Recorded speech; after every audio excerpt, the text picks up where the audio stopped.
कर्पूर गौरम करुणावतारम संसार सारम भुजगेंद्रहारम सदा वसंतम हृदयारविंदे भवम भवानी सहितम नमामि। भवानी शंकरौ वंदे श्रद्धा विश्वास रूपिणौ याभ्याम विना न पश्यन्ति सिद्धा स्वान्तस्तमीश्वरम्। वसुदेव सुतं देवं कंसचारूरमर्दनं देवकी परमानंदम कृष्णं वंदे जगद्गुरुं कृष्णं वंदे जगद्गुरुं। कृष्णाय वासुदेवाय हरे परमात्मने अनंत क्लेशनाशाय गोविंदाय नमो नमः गोविंदाय नमो नमः। हम सभी आज पुनः अध्याय 2 के श्लोक संख्या 45 और 46 पर विचार करेंगे। तो जो तीसरी स्थिति है त्रिगुण से अतीत पुरुष की, वह स्वस्थ स्थिति है।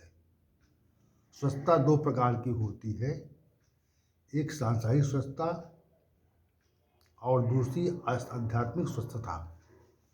जब हम सभी में वात पित्त कफ दोष अपनी साम्यावस्था में रहते हैं तो हम सभी स्वस्थ रहते हैं, अर्थात निरोगता का आभास करते हैं। इसी को सांसारिक स्वस्थता कहा जाता है। हम सभी ने अपने वास्तविक स्वरूप के बोध को विस्मृत कर दिया है, इसलिए सांसारिक स्थिति का बोध हमें रहता है।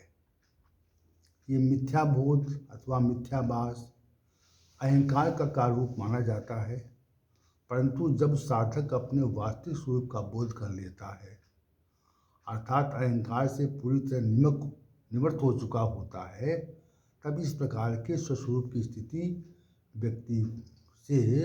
व्यक्ति को आध्यात्मिक स्वस्थता प्राप्त होती है और ये त्रिगुणातीत मनुष्य में होता है।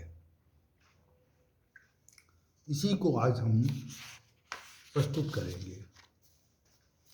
गुणों से विचलित न होना। हम सभी सामान्य मनुष्य त्रिगुणों के प्रभाव से विचलित हो जाते हैं, उद्विग्न हो जाते हैं। जैसे तमोगुण मनुष्य से हिंसा आदि कर्म करवाता है,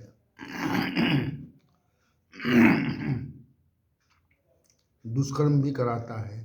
रजोगुण मनुष्य से सांसारिक वस्तुओं की प्राप्ति के लिए कर्म कराता है।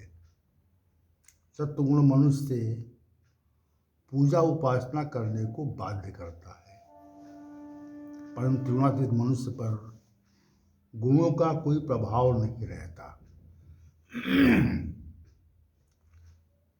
यह स्थिति गुणों से प्रभाव से मुक्त होने की है।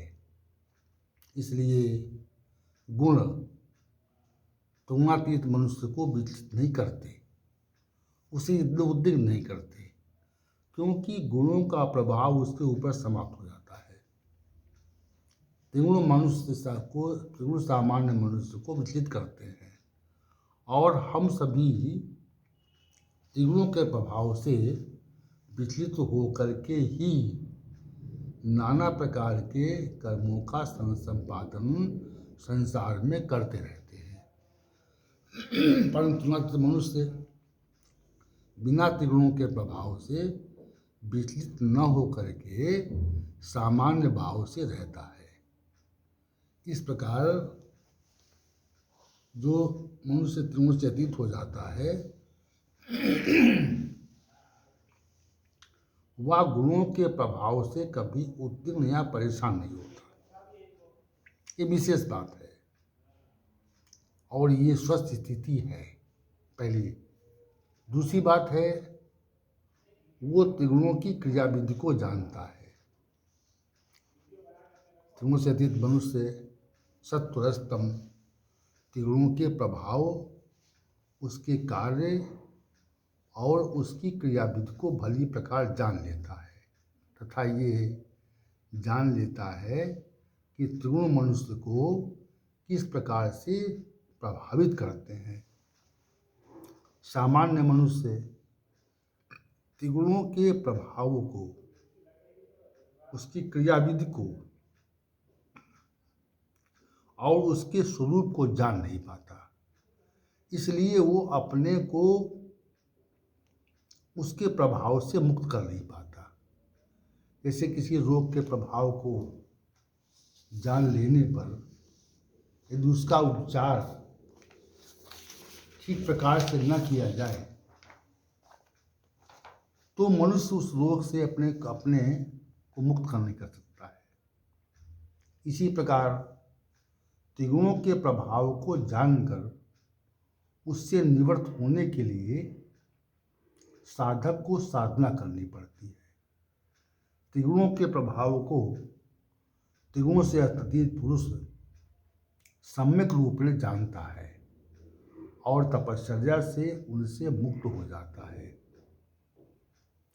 तीसरी स्थिति है स्वरूप में स्थिति। त्रिगुण से अतीत मनुष्य को ये अपने स्वरूप में स्थिति रहती है, जबकि सामान्य मनुष्य प्रकृति के अधीन रहकर स्वस्वरूप के बोझ से विमुख रहता है। इसलिए उसे प्रकृतिस्थ कहते हैं और त्रिगुणातीत मनुष्य को स्वस्थ कहा जाता है। प्रकृति में स्थिति सामान्य मनुष्य की होती है और त्रिगुणातीत मनुष्य की स्थिति अपने स्वरूप में होती है। इस प्रकार सामान्य मनुष्य प्रकृति के अधीन कार्य करता है और त्रिगुणातीत मनुष्य उससे परे हो जाता है। त्रिगुणातीत मनुष्य धैर्यपूर्ण रहता है और उपयुक्त गुणों से युक्त रहता है। हम लक्षणों को देखकर उसकी स्थिति का आकलन कर लेते हैं। वास्तविक रूप से त्रिगुणातीत मनुष्य सिद्ध होता है और संसार से पृथक हो जाता है।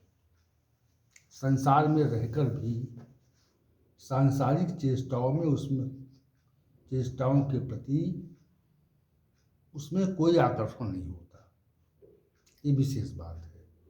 श्री भगवान ने निस्ते गुणों भवार्जुन कहकर उसके 4 साधन बताए, जिस पर हम चर्चा करना चाह रहे हैं।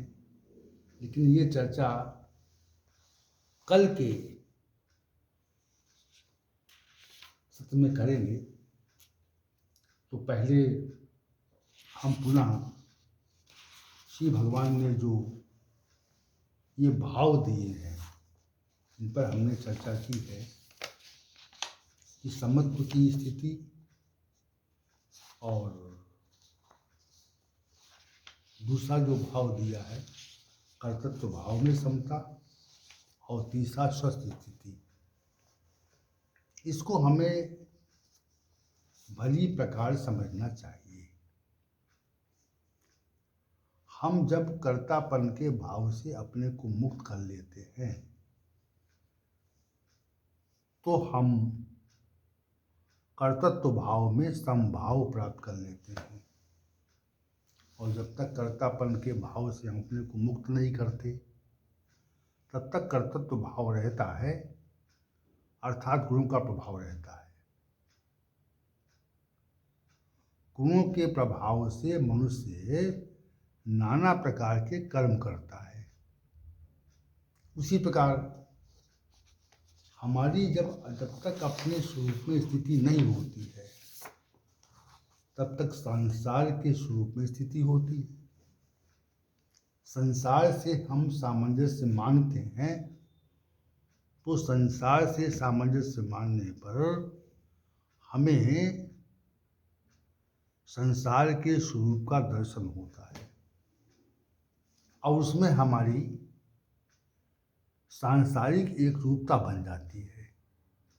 ये विशेष बात है। तभी हम त्रिगुणों के अधीन कार्य करते हैं।